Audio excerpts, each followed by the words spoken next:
Kita bersatu dalam doa.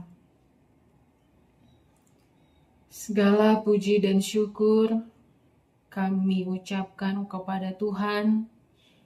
Kami bersyukur ya Bapa, Engkau masih memberkati kami, memberikan kesehatan, sukacita, dan kekuatan bagi kami di pagi hari ini.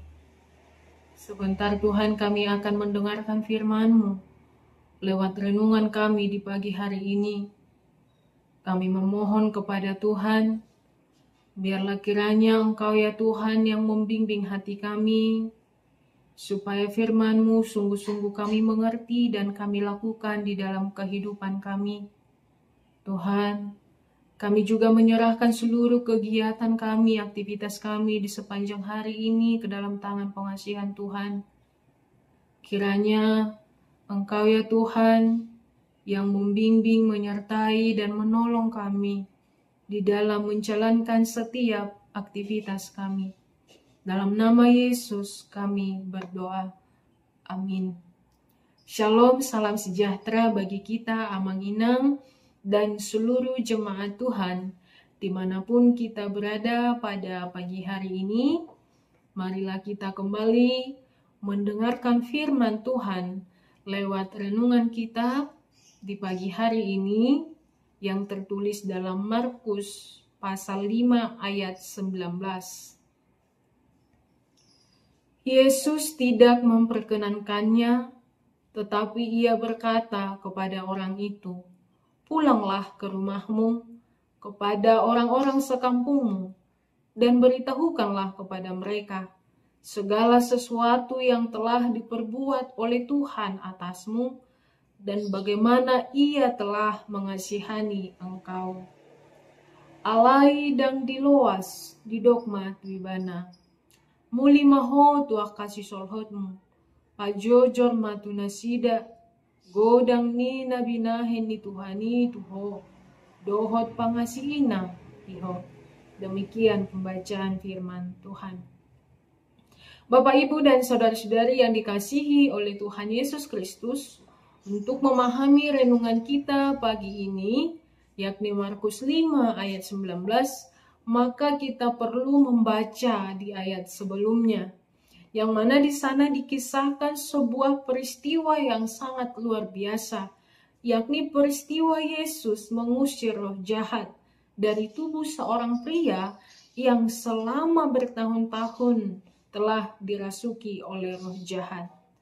Kalau kita membaca nats tersebut, Amang Inang, roh jahat itu telah membuat dirinya berada di dalam kegelapan dan penderitaan.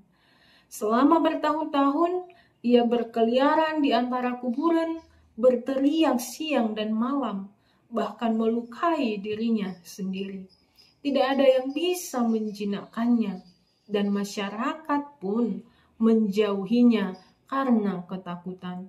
Namun ketika Yesus datang dengan kuasanya, ia mengusir roh jahat tersebut dan si pria tadi menjadi pulih. Orang yang sebelumnya meresahkan, kini menjadi tenang. Yang sebelumnya terlihat tidak waras, akhirnya menjadi waras. Bapak, Ibu, dan saudara-saudari yang terkasih, kesembuhan yang telah dialami oleh pria yang kerasukan tadi sepertinya mendorong dia untuk memberanikan diri untuk meminta kepada Yesus agar kiranya dia diperkenankan mengikut Yesus. Namun Yesus menjawab seperti yang tertulis dalam renungan kita pagi hari ini. Yesus menyuruhnya pulang ke rumahnya, ke kampungnya, dan memberitakan apa yang telah dialaminya. Lalu yang menjadi pertanyaan bagi kita Amang Inang adalah, mengapa Yesus menolak pria itu untuk mengikutinya?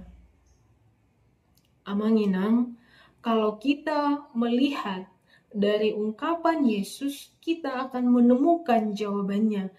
Tentulah karena Yesus memiliki misi, memiliki tujuan lain untuk si pria tersebut.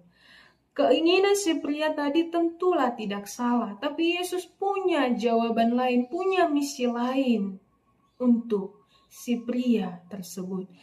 Yesus memintanya untuk pulang ke rumah, ke kampung, bersaksi tentang apa yang sudah Tuhan lakukan atas dirinya. Bersaksi atas kuasa Tuhan Yesus Kristus yang sudah dia alami, yang sudah dia terima. Amang Inang dan saudara-saudari yang terkasih, tentu kita juga telah banyak merasakan kasih, merasakan kebaikan Tuhan setiap hari dalam kehidupan kita. Maka dari itu, kita juga dipanggil oleh Allah untuk menjadi saksinya. Kita diminta menjadi saksi Kristus, baik di dalam keluarga, di dalam lingkungan tempat tinggal, atau pekerjaan, atau bahkan dimanapun kita berada. Amang Inang, kita perlu mengingat menjadi saksi Kristus tidak harus menjadi seorang pendeta. Untuk bersaksi tidak harus berkhotbah lewat mimbar. Tetapi kita bisa melakukannya dengan memberi kesaksian bagaimana campur tangan Tuhan dalam kehidupan kita yang membuat hidup kita berbeda dari yang tidak memiliki iman kepada Tuhan Yesus Kristus. Maka dari itu Amang Inang, mari memberitakan kebaikan Allah bagi semua orang. Menceritakan segala kebaikan Allah adalah kewajiban kita. Dan setiap orang terpanggil untuk bersaksi.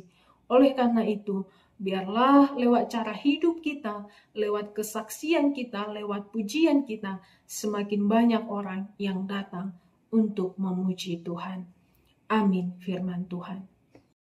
Kasih karunia dari Tuhan Yesus Kristus, serta kasih setia Allah Bapa, dan persekutuan Roh Kudus, memberkati dan menyertai kamu sekalian hari ini, esok, dan sampai selama-lamanya. Amin.